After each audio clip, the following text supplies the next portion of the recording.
Hello and welcome to Flory Models Kit Review Time. Today we've got Eduard's 1/48 scale latest release of the Tempest Mk.V Series 1 kit.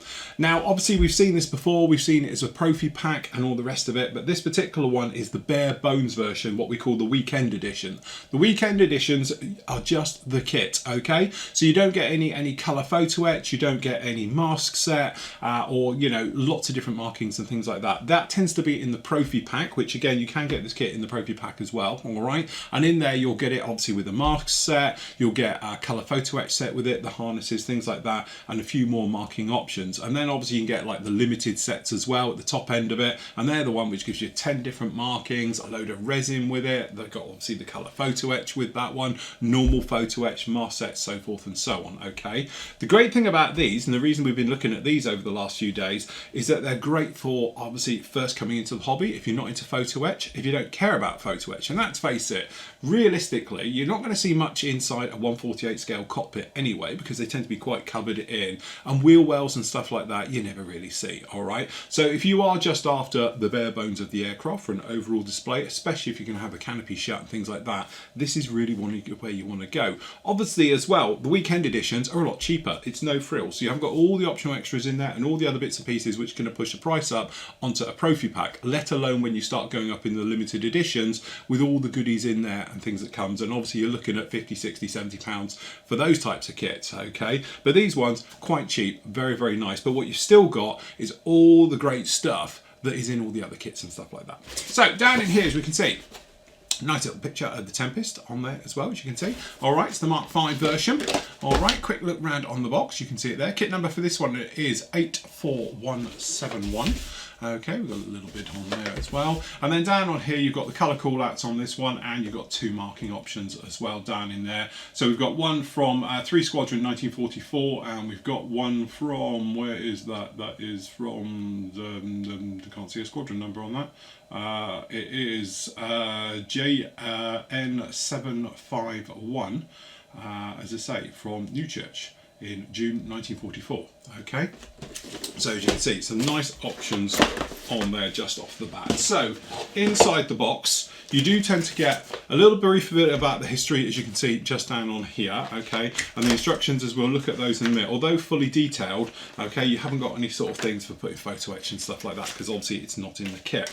We do get the usual roundel with all the clear parts on, and we get the kit. So we've got the kit down in here and just a smaller decal sheet. So again, none of the usual goodies we see with other ones. All right, so starting off with the instructions, if we won't go through on this one. So again, there is different versions of this out there, so that's why some of these have been marked off as well, okay? So just take note of what you are using and what you're not, so you don't accidentally use the wrong part, and let's face it, we've all done there.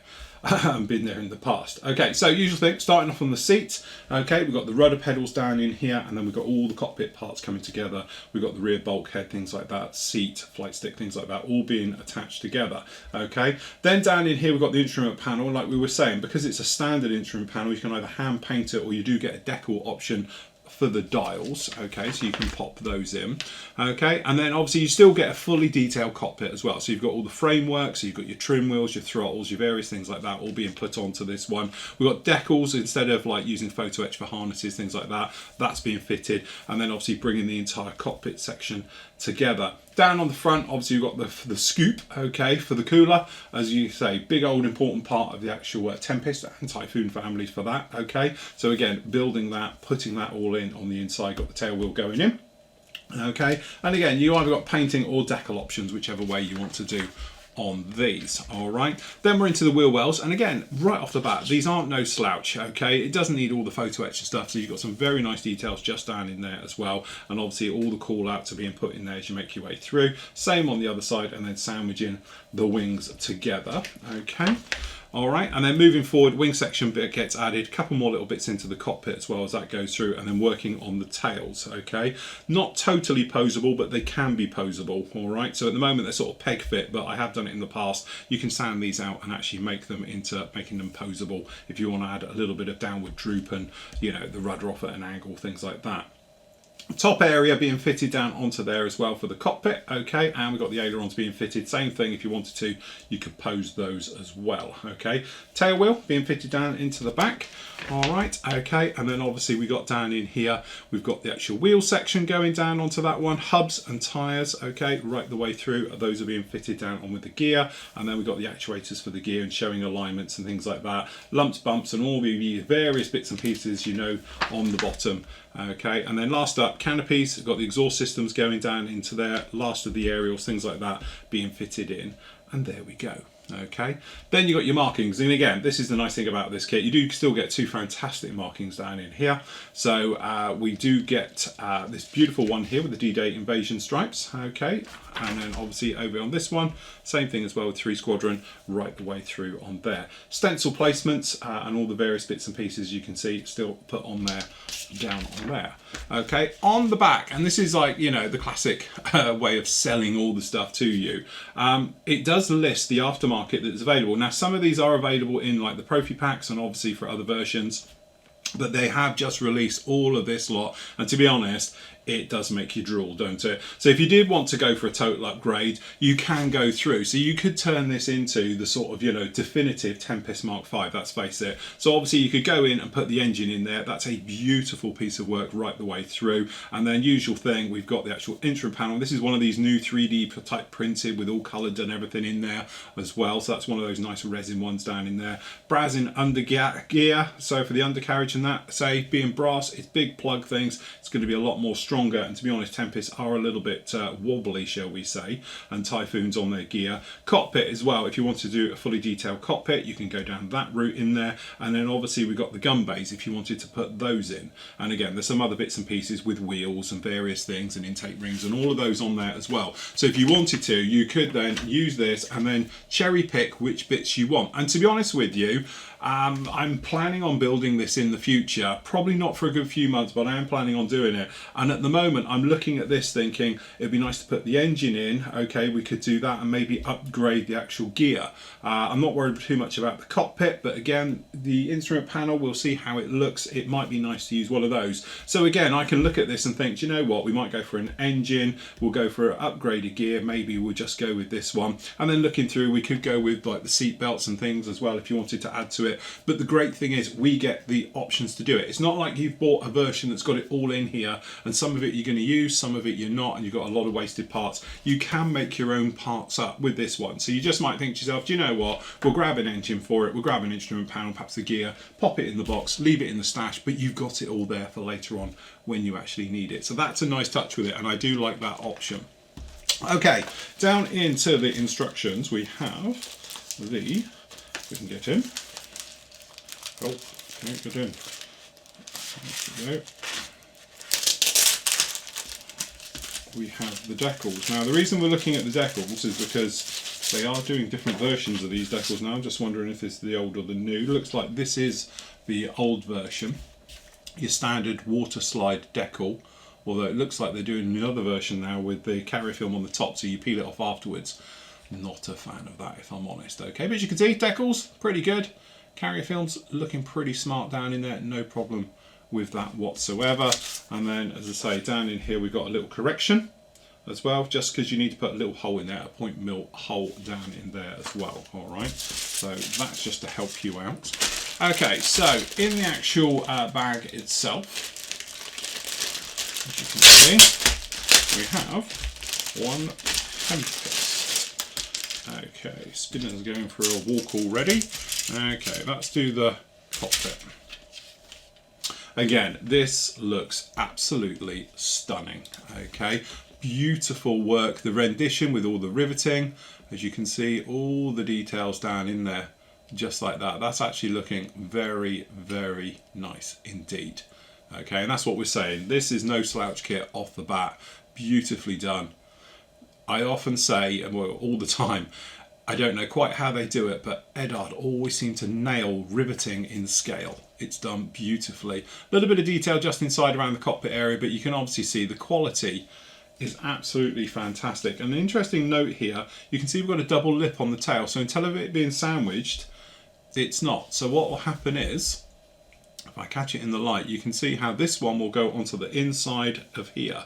Not sure how that is, because that's going to create a very fine seam running right the way down here, but actually that might not be too bad. That might be quite good indeed, but generally that is very, very nice. We like that. Okay, so the old wing sections, as you can see, looking very, very nice. And then when you jump in here on the close-up, this is where it all just pops to life. Fantastic. Great, great detail underneath there. All of that riveting going down onto there. Tops of the wings as well. We've got the bulges, and if you did want to open them up, you can do. You just have to be opening them up underneath here to actually install the guns. And again, you know, you can see the butterflies, I call it. So you've got this panel here, the center, and this one. These will all be replacements. So this sort of T shape. Then obviously you'd be putting the gun bays into that one, but as you can see, very, very nice steel details in there. And on the inside, as you can see down in here with the wheel wells, looks very nice. But that tooling mark on the inside, I tell you, this is the engineer side of me comes out here. Yes, that's beautiful patterning with the tooling. Very, very nice. I know some companies might mill that even finer and polish it out, but that's very, very nice. We like that. Good tooling marks. Okay, so down in here, obviously we've got the props and all the basically the control surfaces all looking very nice. So again, two different types of props for the sort of series 1s and 2s and things like that with these. You've got the bigger prop down in there, and then again, all the parts, the doors, all these areas, we've got the tails, different spinners for those. So we've got 3 types of those. Check down inside the doors, and again you can see in here we have got an ejector pin just down in there. Yes, you could go down with the brasin route for this one, and if obviously you are going to replace out the gear, you know, for something a little bit stronger, you won't have the trouble with the ejector pin. But the ejector pins are hidden away. You're not going to see that behind the gear as it comes down. So actually all of those is very nice indeed. Into a lot more of the smaller parts, as you can see down in here, if we just jump straight into the close-up, we can see we've got the formers down in there. There's the gear. Again, doesn't look too bad actually. You're probably going to get away with it in 48. It's just the bigger ones, 30 seconds, and then obviously when you're up into the 24ths on the RAF with the Typhoon, that's very gangly. But again, pretty good with all of those. No problem at all. We've got some nice details down in here for the radiators. Very nice indeed. And then over on this side, we've got all the areas. We've got the spade grip, we've got the step for getting up, we've got the trim wheels, all the parts down on here, as you can see. And the bottom of the cockpit, obviously down over here, things like that as well. So that's really very, very nice indeed. And as I say, on the blind side, there is the odd ejector pin around, but actually I think they're tucked all out of the way. That's not going to bother anyone, which is the nice thing about it. Okay, and then obviously last up here we've got some of the rockets onto this one and the various areas down in here, but we've got internals of the cockpit. The only downside really, and I'll be honest, is the wheels. Those wheels, they are split and hubbed. You know, it's one of those things, depends how you do it. I just chuck it together and do it. For a painting point of view, I suppose it's easier, and that way you can just do the centre seam on the tyre. But again, there is aftermarket if you did want to go down that route. So we've got the cockpit halves, and basically it's a mirror to the other side with the different wheels and the rockets and the hubs down on there just like that. Okay, we do get a spare spinner. I don't know which sprue he's off, but there's a different one there. So you get 3 different types of spinner.